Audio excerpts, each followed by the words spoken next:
Hello everyone. Well, last time you saw me I was working through November, and then as you can probably appreciate, December got away from me. It was an incredibly busy month.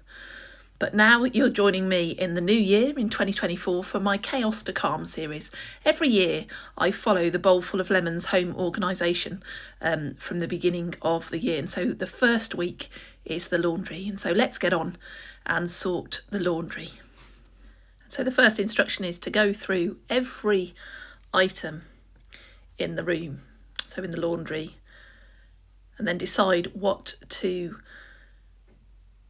rehome, whether it needs to go to another place or not, what to remove, what to trash or recycle, and what to replace or put back, keep. So that's what we're going to do, going through every item and getting rid of the stuff that doesn't belong in the laundry. You'll notice I'm in a different outfit later in the video, and that's because I started this filming earlier in the week when I started clearing away all the extra little bits I'd left when I'd cleared the suitcases earlier when we returned from our holiday. It's amazing, flat surfaces always collect clutter, and that is no more true in the laundry. So I'm just collecting everything up and clearing everything. Now that coat hanger is brilliant in the laundry, so it is staying on the dryer, which you'll see later on. That's something I installed last year. But putting the last bits away. The only two extra bits on the side were the Christmas tree stand and the rabbit hutch. I'm so sorry for this camera angle. I thought you'd be able to see me doing the washing up, and you really can't see me doing the washing up, but I'm using up some washing up liquid. I always keep a bottle of washing up liquid by this sink, and then you kind of can see what I'm doing. You can see there's an empty bottle of washing up liquid that does need to go in recycling there on the windowsill. But I'm just cleaning out this rabbit cage. I always try and keep it clean so that when I need to use it, I don't have to do anything but put the rabbit back in it. Some bits of hay from the rabbit still on there. I wonder what faces you pull when you're concentrating. I always seem to have my tongue out when I'm concentrating, so I do apologise if you see me with my tongue out. I thought it was a good idea to get the rabbit carrier and the Christmas tree stand cleaned in advance of my day off so that they can just be put away when it comes to really focusing on the laundry. So hopefully they'll be dry by my day off. And then finally, I just need to clean out this Christmas tree stand. I do like to try and keep it really well. It's a stand we've had for ages. It's a really good Christmas tree stand. We have a natural Christmas tree every year. And it's lovely, and get it out each year knowing that it's cleaned from the last. We'll leave this terrible camera angle now and move on in our laundry chaos to calm. This is what we're starting off with on my day off: some shoes, clothes, suitcases out of place. So a little bit of work to do in our laundry. So the first thing I did was I took the suitcases out of the laundry and put them down on the floor in the kitchen. I end up leaving suitcases for ages because before I put them away, I like to vacuum them out. I like to give them a wipe and then put them away clean. Again, so it's nice to come to when I need them next. As you can see, we have a Shark vacuum. I've lost the attachment at this point. That's how chaotic our house is. But rather than leaving the job totally, I thought I'd make do with the vacuum as is. So I'm doing my best to vacuum out without the attachment of the vacuum. And then I'm going to get a cloth and just wipe down the suitcases.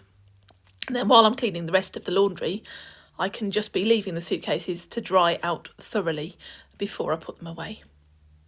I do wipe them down both sides, just so that they're a little bit nicer to come back to. The suitcase at the far end actually probably needs replacing. One of the wheels is dodgy because one of my children sat on it. But this newer suitcase at the foreground, I actually got in America, and it's an absolutely brilliant suitcase. So I do want to treat it with some care because I want to be able to use it again and again on our travels. So I'm just going to wipe it all down. The last little job, I decided I'd wipe that wheel. I noticed some dirt gathered on the wheel, so I thought I'd wipe the wheels thoroughly as well. But there we go. Going to throw that cloth away and move on back to the laundry. This dryer that I installed last year is an absolute game changer with our washing and my ability not to shrink clothes. And so I've washed all the wool washing and it's been drying on the dryer for the last few days. So the socks, in fact, are dry and just need pairing up.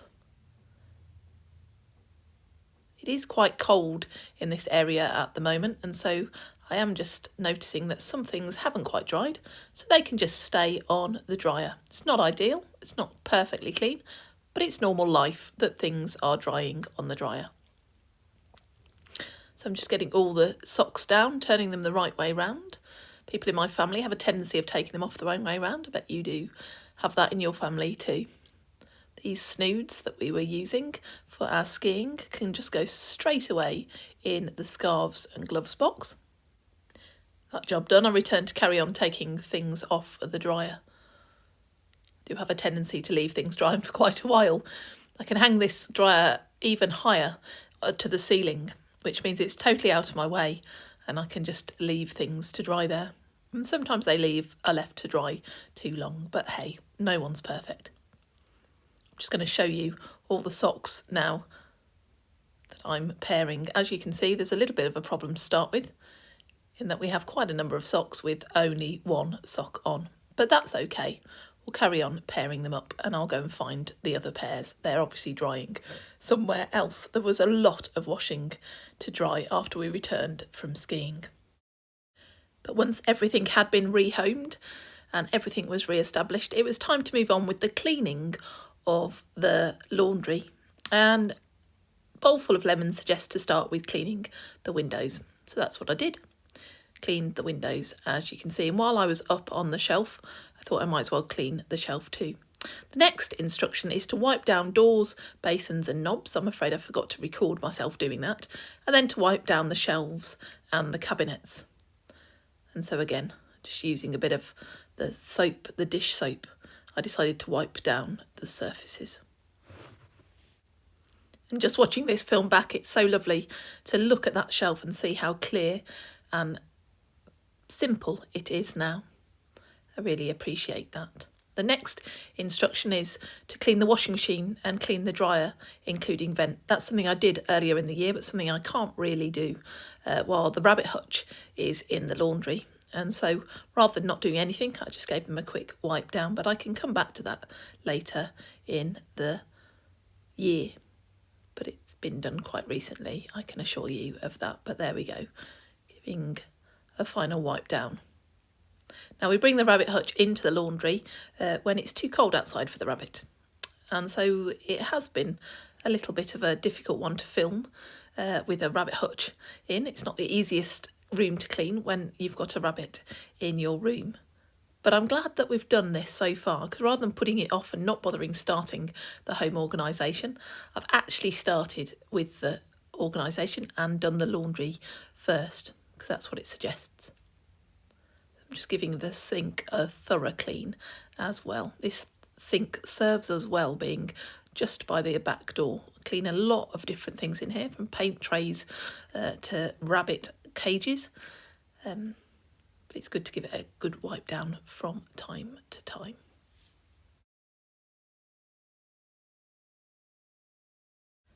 Now, as I mentioned, the rabbit hutch is in the laundry at the moment because of the temperature. And so the next instruction to vacuum and mop the floors is totally impossible. I think the vacuum may scare the rabbit. And mopping the floors can't really be done without the vacuum. And so I could have just quit and given up on this, but instead I thought it was best to do what I could by just using the dustpan and brush, getting down on my knees and sweeping the floor. The floor's mainly covered in bits of shredded paper, as you can see, and bits of hay and sawdust from the rabbit hutch. This camera angle's brilliant and actually spots the stuff going on under the hutch. I don't see these, and so I don't really collect these up as I go. You can see again, there we go, my tongue is out as I'm concentrating. Good to know I'm concentrating when I'm sweeping up. But this is the last little job to do. And I can come back and vacuum and mop it when everything warms up and the rabbit no longer needs to be inside. You may notice, if you're very observant, that we've got a new rabbit hutch. That was the Christmas present for our rabbit. We've had our rabbit now for nearly 7 years, and he's going strong, but he needs a new home because his hutch, as was not going strong, and it was rotting away. You've just seen me move some flip-flops out of the way. I did have a pair of flip-flops that I used to go in and out to feed the rabbit, there in that position, and one of the things I haven't filmed is the decision that I made to throw away the old ones and replace it with those ones. Those ones don't look great, but they're blooming comfy, and I got them from a spa in France, so they work really, really well in all weathers. And the old ones, which I've had and they've been faithful to me for years, I was very tempted to keep as well, but actually they're past their best and they just need to go. So I've accepted that they go, one in, one out. And to keep it simpler, I've just got one pair of flip-flops now. You'll see me putting the dustpan and brush away. So here we go. It's a lot clearer than it was in our laundry. Not perfect, but so much better. Now, those of you that are very observant and watched me doing this last year will know there is a cupboard off the laundry that I spent a lot of time on last year sorting out, and actually it's stayed much the same, so I'm not really doing much in that area, but it's blooming amazing when the boiler goes to just know that the maintenance man can access the boiler without me having to worry about it. Okay, so there we have the laundry done. Bowlful of lemons sets the next task as the home office, which is probably my greatest challenge, and probably not the case for most people, but as you can see, my office is an absolute tip. So I'll be working on that all of next week. But for you, I'm going to actually film a little side project. I want to really sort out our table and chairs from outside. They're stuck outside and I don't really want them to get any more rusty and any worse. So I'm going to bring them into the garage, sand them down and paint them. And I invite you to join me for that next week. I might give you a sneak peek of how I do in the office as well. Take care, and I hope you try the challenge too.